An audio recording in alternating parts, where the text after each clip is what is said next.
Please be seated. When I opened the gospel book, I had to look carefully because last Sunday's gospel starts, Jesus said to the disciples, there was a rich man. And today's Jesus said, there was a rich man.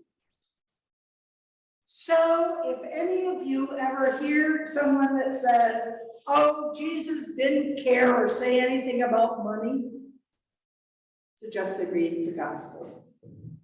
Jesus says far more about money and its proper use than Jesus ever said about sexuality, ever said about marriage, ever said about any other topic. And so our first invitation in today's readings is to think, why did Jesus focus so much on money? Why would Jesus focus so much on our obsession with money, our use of morality of money in our life? I'm not going to make you answer. Hopefully you're thinking. And hopefully you're coming to the conclusion, because for so many of us, money is kind of a central factor of our livings. Money is that which we strive to collect and gain and get and accumulate, often for very good reasons, so we can educate our children, so we can have a nice house, so that we can have an old age not filled with fear of need. These are all good. These are all worthy. And Jesus is not condemning them. If we look in today's reading from Timothy, we have a clue. If you open your leaflets to the second reading, which is in the inside of the page, go down 1, 2, 3, 4, 5 lines. 6th line starts, plunge people into ruin and destruction. Actually, we could even start before that. But those who want to be rich fall into temptation and are trapped by many senseless and harmful desires that plunge people into ruin and destruction. For the love of money is the root of all kinds of evil. And in their eagerness to be rich, some have wandered away from the faith and pierced themselves with many pains. The love of money is the root of all kinds of evil. Money itself is simply a thing, a commodity. It is not good, or it is not evil. It is a thing. What makes it good or evil is how we use that money. How we expend our energy to collect it, and then how we disperse it into the world. Yesterday, I had a class, I'm taking a class on Anglicanism and social justice, and I did not get the book.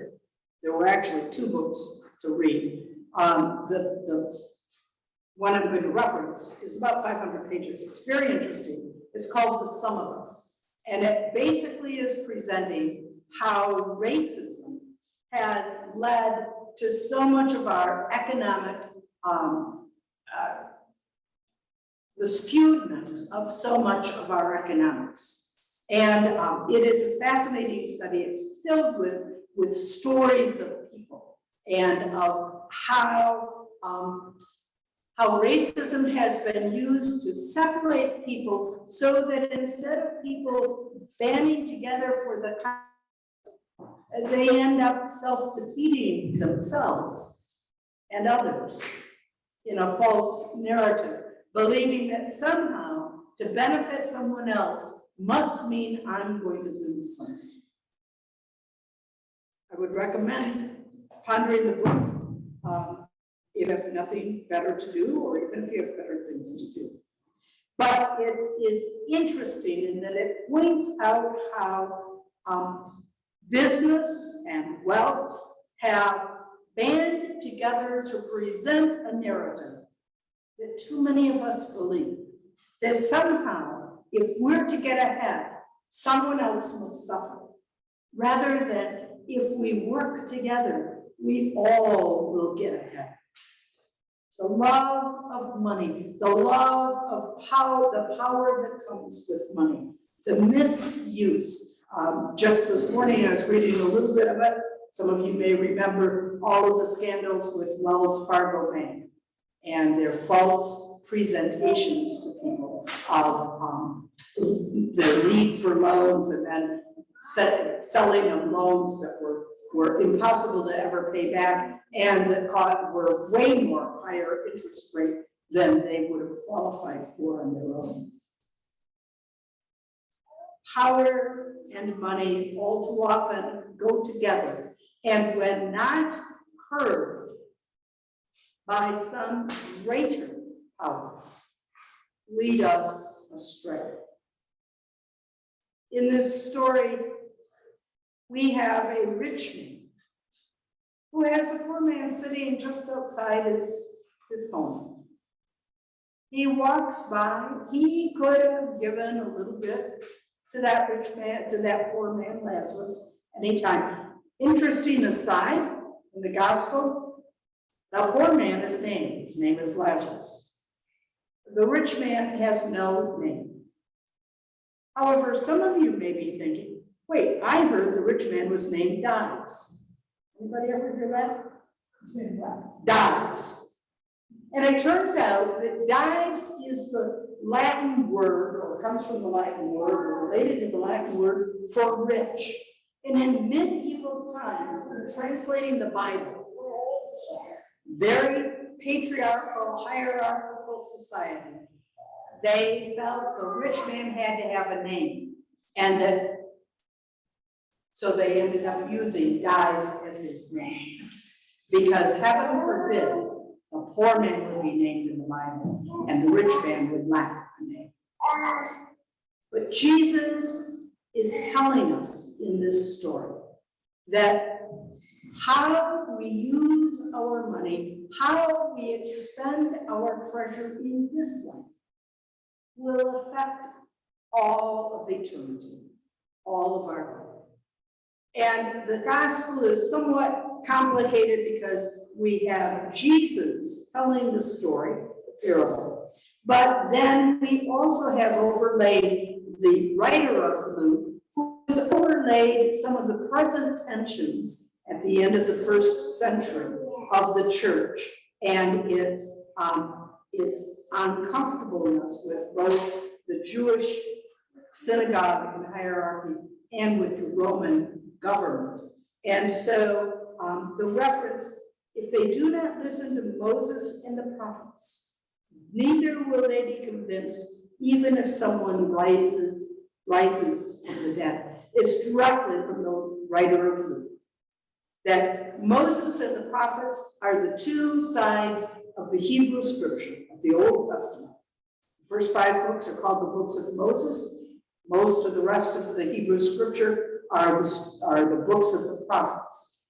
And so in Jewish life, Moses and the prophets represent the entirety of their faith and the givers and directors of their faith. But then the author of Luke adds in, even if someone comes who has been raised from the dead, a direct reference to Jesus. And so the author of this passage is saying, not only will the people not listen to their forebearers, Moses and the prophets, but they will not listen to Jesus, who is risen from the dead. And if they refuse to listen to their faith, to those who have given them their faith, to those who have taught them their faith, they will not listen at all, and therefore be condemned to their own selfish ways. And so we do well to understand that stewardship is central to the Christian life, that how we expend our money is an expression always of what we value and what we believe.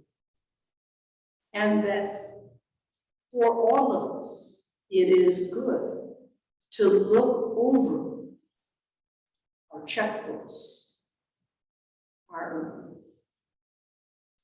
credit card statements, and to see each month what we've prioritized and what we are prioritizing. And so I invite you to ponder this gospel reading and also the letter from Timothy.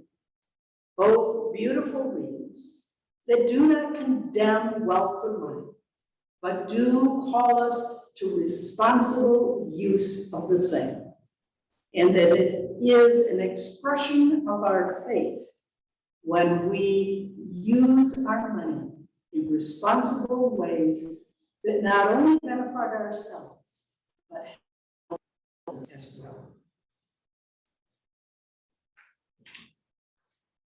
Let us stand as we are able and reaffirm our faith in the words of the Nicene Creed.